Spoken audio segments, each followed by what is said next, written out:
लेकिन पिक्चर अभी बाकी है, बहुत कुछ और करना है।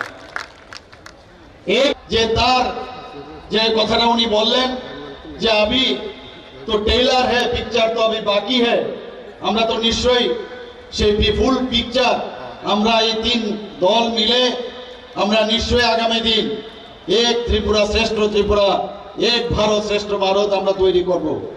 বন্ধুগণ, বিশ্বাস রাখতে হবে এবং বিশ্বাসের উপর ভিত্তি করে আমাদের যে মহারাজা বীর আমাদের প্রদ্যুৎ কিশোর দেববর্মা মহোদয়ের সাথে যখনই কোনো সমস্যা হয়েছে উনার সাথে আমার প্রায়শ টেলিফোনে কথাবার্তা হয়েছে, ফিজিক্যালিও উনার সাথে আমি কথা বলেছি।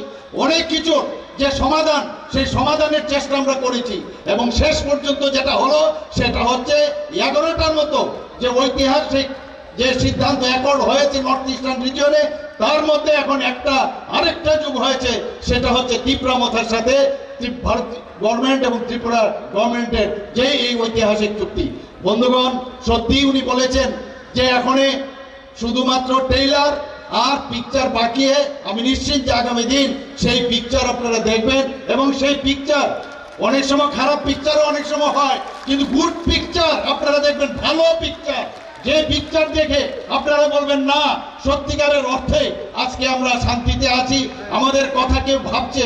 এখানে বিস্তারিত আমাদের প্রাক্তন মুখ্যমন্ত্রী এবং আমাদের প্রার্থী বলেছেন, আমাদের রাজীব বাবুও বলেছেন এবং ভূভাগরাজি যেভাবে আপনাদের সামনে বলেছেন, আমি সত্যি আপ্লুত। ওনার যে ভাষণের যে কথাগুলো উনি বললেন,